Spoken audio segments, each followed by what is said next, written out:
Welcome back to Breaking the Barrier, where we highlight those breaking barriers both in and out of the arena. I'm Rebel Saklocha, and today we are giving you an inside look at the King Ranch Institute for Ranch Management, located in Kingsville, Texas. Joining me today is Executive Director Dr. Rick Machen. Dr. Machen, thanks for joining us. Absolutely, Rebel. Thank you for the opportunity. It's a pleasure to be here. So, on the show, we do our best to highlight individuals and groups who are making waves in the industry. And the Ranch Institute has a long-standing tradition of doing just that. Provide some context and background for how the Institute came to be. Absolutely. The Institute came to be in 2003 when the King Ranch turned 150 years old. And the King Ranch family is a very philanthropic family.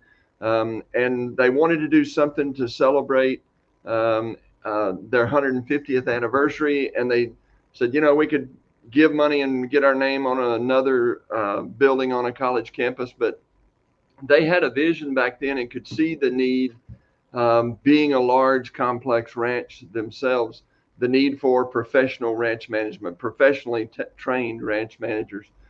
So they, with under the leadership of Paul Janot, who was their VP and GM at the time, came up with the idea of the King Ranch Institute for Ranch Management, which has a couple of different purposes.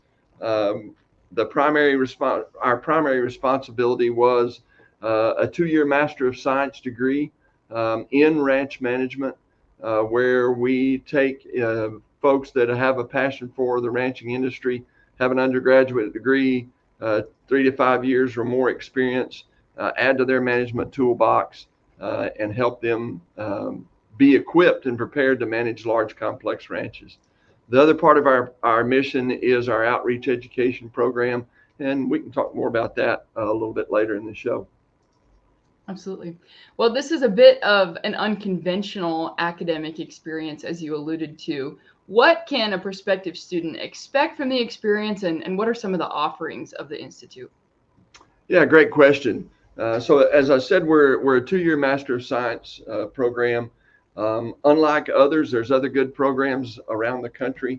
But one of the unique things about our requirements of our students is, as I briefly mentioned, we require students to have experience beyond their Bachelor of Science degree. And that undergrad degree can be in animal science, ag eco, ag business, finance, range wildlife management. There's a variety of undergraduate degrees that will prepare students for our program. But get a bachelor's degree, 3 to 5 years experience that does two things. It allows them to demonstrate that they truly have a passion for ranch management. And it, perhaps equally important, it gives them an opportunity to mature beyond that undergraduate experience, which we found is critically important. Given the rigor and the pace of our program, we found that maturity is a very valuable addition to a prospective student. Certainly. Well, you're equipping ranch managers to go out and manage ranches and cattle and land in different areas of the country at that. How do you equip these individuals to be successful in different environments across the country? Yeah, that's a great question, and you're spot on. Our graduates literally are managing ranches from Central Florida to Washington, Oregon, and so they're scattered across the country. And it's interesting that many of the challenges in the ranching industry, or the managing of ranch businesses, many of the challenges are the same. Always in the top 3 greatest challenges is managing people. So we spend time on HR, we spend time on identifying characteristics of prospective employees or of employees, how to best manage people and match their strengths to the expectations of their job. Managing natural resources, the business component of ranching is probably our strong point. Most of our students come with significant cattle grazing management, maybe horse management, some wildlife management experience, but almost all of them come realizing that they lack business management experience. And so we focus a lot on the business management side. The short period of time that we have them, we can't make good cowmen, good grazing managers. We can't make equine professionals out of them. We can add to those skills, but what we really focus on is the business management side of the ranching business. An important component, no doubt. As far as the technical side of education, what are some of those courses that build upon the existing knowledge that these individuals have? Yeah, probably our marquee course, there's a couple. One of the courses that they'll take, it's taught by Dr. Ben Turner, who's part of our faculty here at the Institute, is a systems thinking class. That's one of the classes they'll take their first semester here. And our program is built around the systems thinking concept because as you think about a ranching operation, a ranching business, it's truly a system. It's much more than just cattle, more than just wildlife, more than just forages or soil health, more than just the business component. It's all of those rolled into one complex business that, unlike maybe a business that has a storefront and you can turn the lights on at 8 o'clock, turn them off at 5, obviously Mother Nature and the weather is a huge component, a huge contributor to the complexity of managing a ranch business. And so we spend a significant amount of time here focusing on the systems thinking approach to managing a business.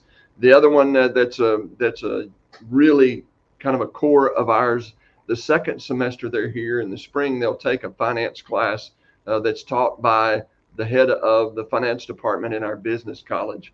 And in that class, they do all the financial analytics, net present value, return on investment, all of those. But they'll have 2 projects in that class that are led by Dave Delaney, who's on our faculty as well, managed the King Ranch for 20 years. And when he retired, we brought him on part-time to our faculty. And those projects will typically be, how do we approach replacement female selection and development? And then another one of those projects will be, hey, there's a ranch nearby next door, a very productive ranch that's coming up for sale.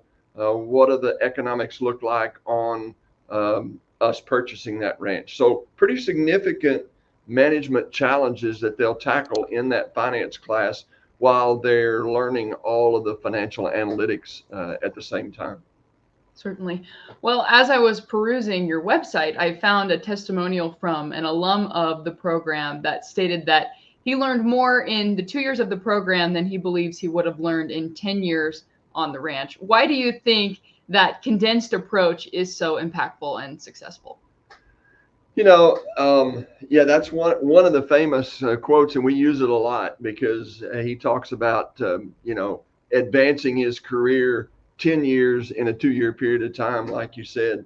One of the things that's unique about our Master of Science program, in contrast to the master's degree that I did in ruminant nutrition, most graduate programs are very discipline focused. Nutrition, reproduction, animal breeding, very, very discipline focused. Ours is focused on, again, on how do we best prepare a person to be an effective ranch manager. So it's a very multifaceted. They'll do a ruminant nutrition course. They'll do an advanced range livestock production course.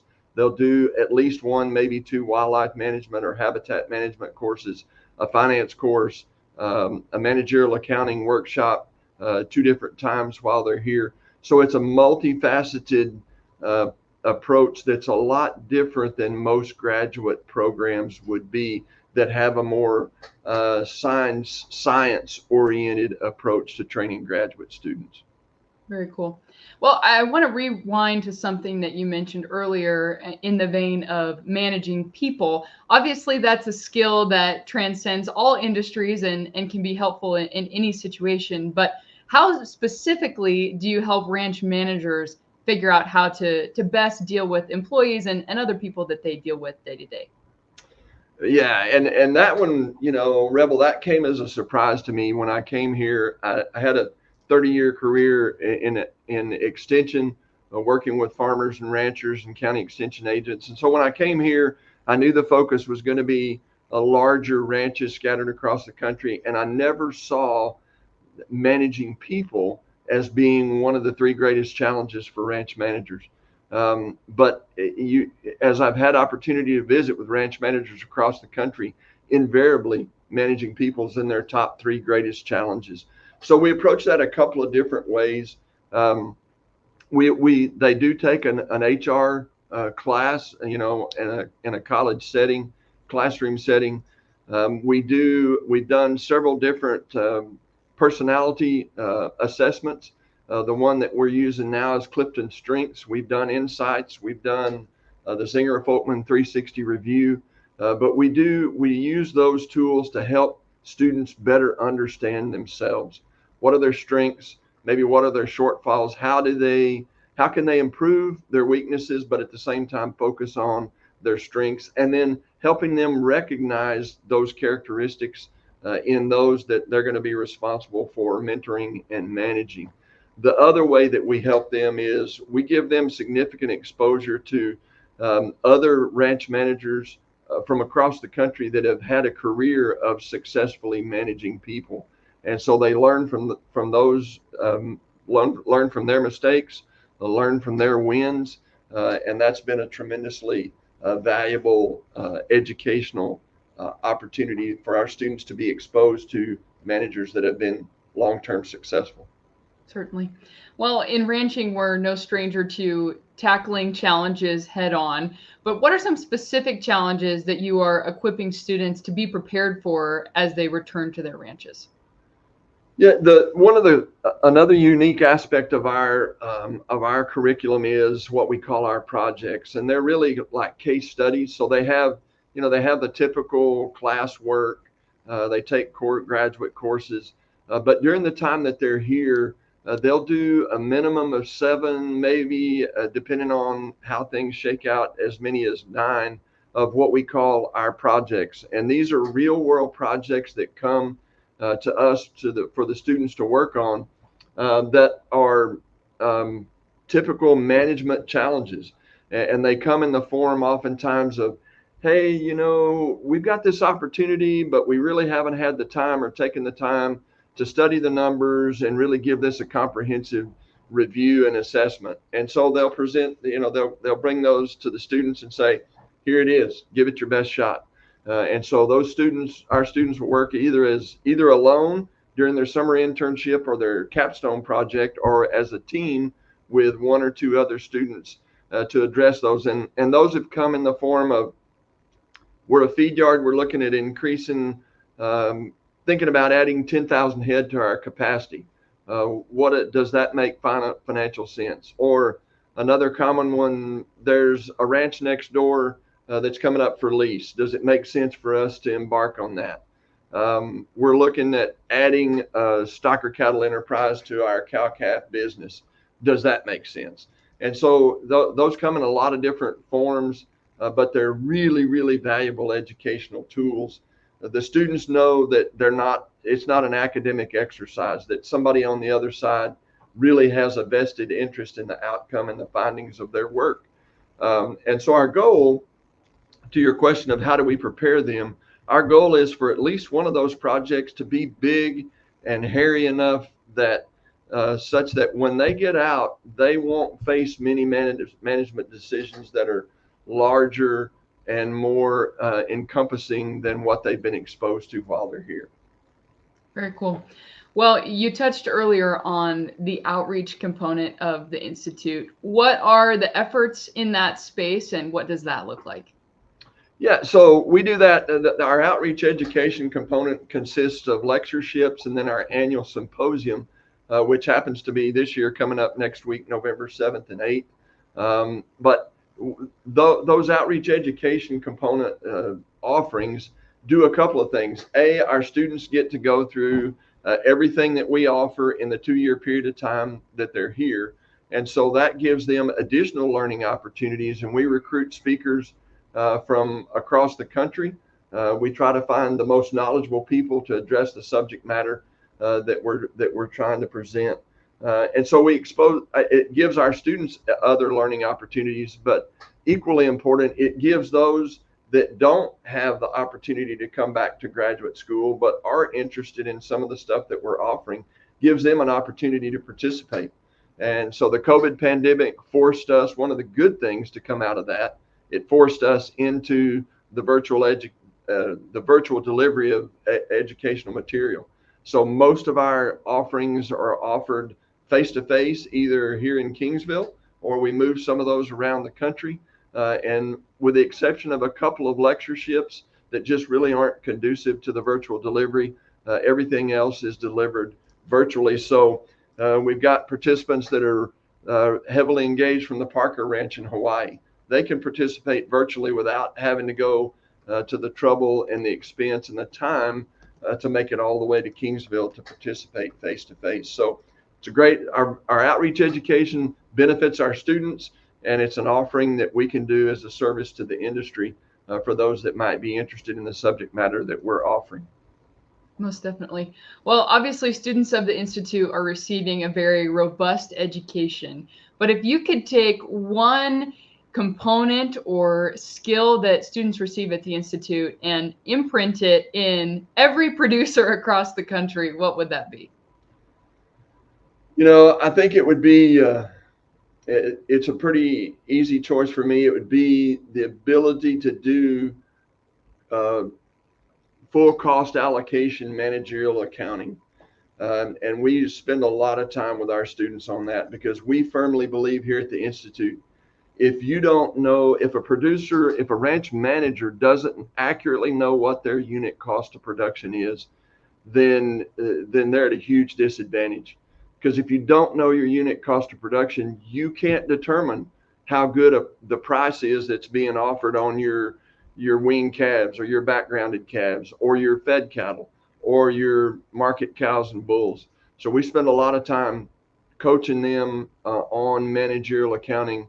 How do you go about total cost allocation? And that's tougher for a rancher than it is a farmer, than it is most businesses, because they have a much more well-defined production cycle.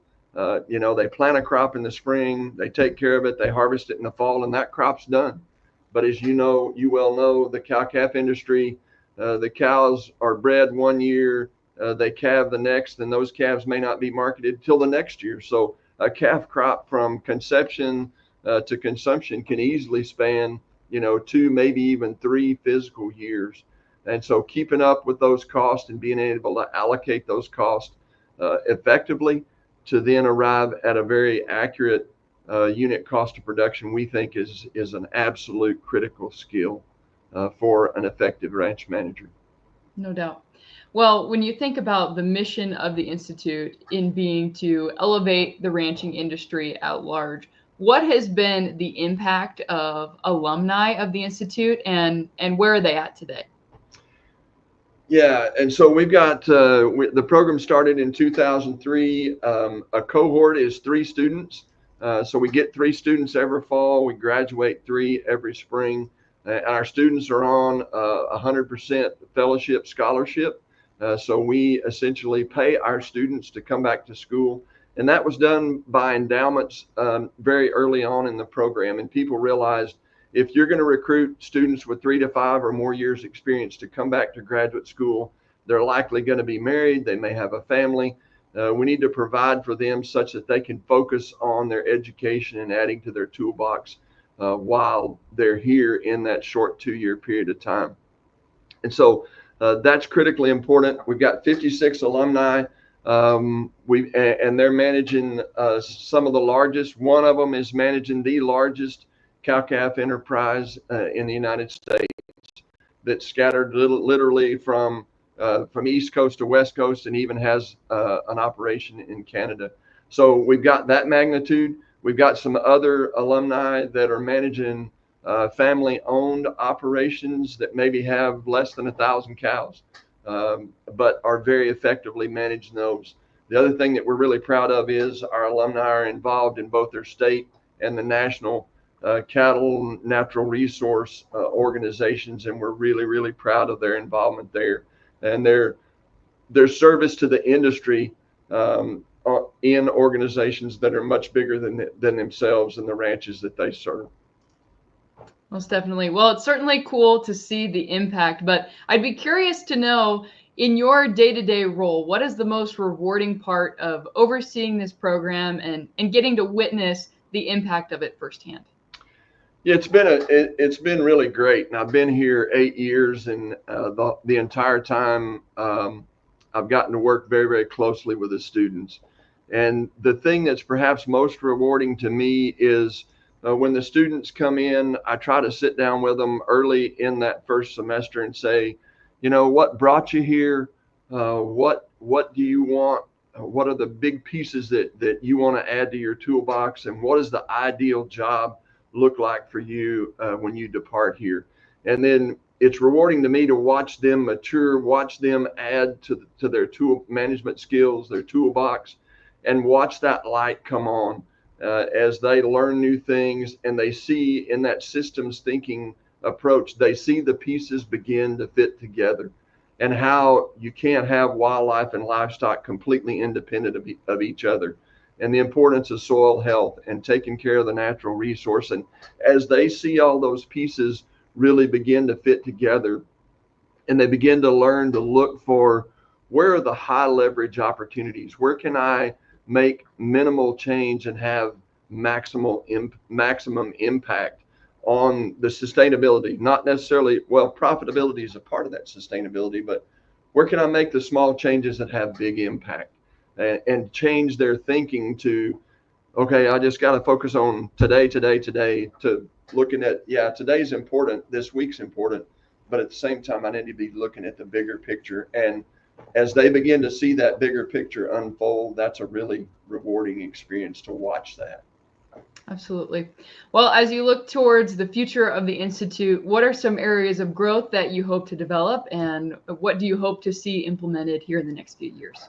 Yeah, I'm excited that we just hired a replacement for me in the Paul Janot Endowed Chair. That announcement will be coming out probably next week, and I'm excited about that as well. We're in the process of hiring an ag business faculty member, and then we're in the process of hiring pieces of two other faculty members, one in animal science and another in range wildlife science. So we're in a very short order. If all those successfully come to fruition, we're going to have more horsepower and expertise in the faculty than we've ever had in the history of the Institute, and I'm excited about that. I'm excited about, we're always looking to add to, and are adding to the complement of cooperating ranches that we have across the country. So I would just say to your listeners, if you've got one of those projects that, hey, I need some help, I haven't had time to really drill down and take a serious financial, logistical, production look at this, we're always looking for projects. And that's a service that we provide to the industry.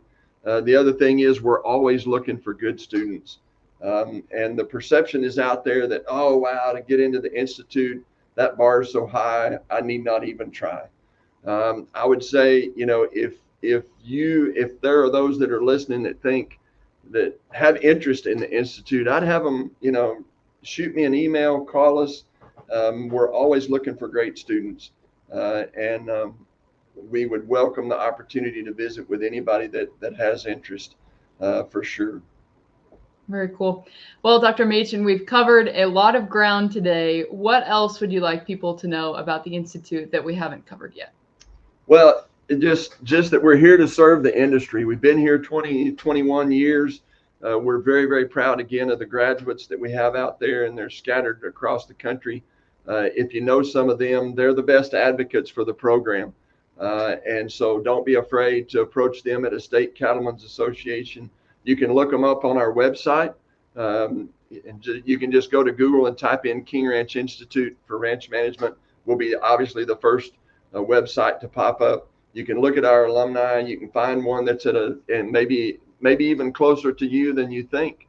And I would encourage you to reach out to them, visit with them about the program, the experience the positive experience it was for them.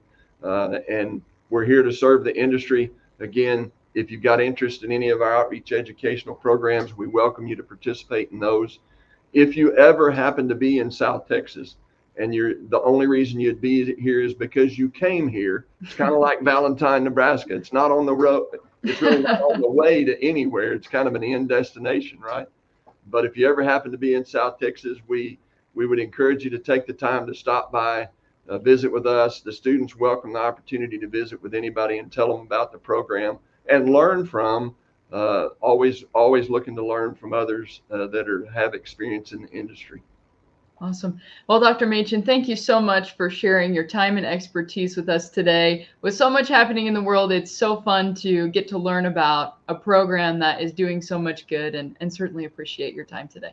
Yeah, absolutely. And as I said when I started Rebel, it's an honor to be included on the program. I thank you for that opportunity and for your time. Congratulations on the success of the program as well. Well, thank you. And thank you to our listeners for tuning in to this episode of Breaking the Barrier. As a reminder, all episode recordings are also available to watch on YouTube.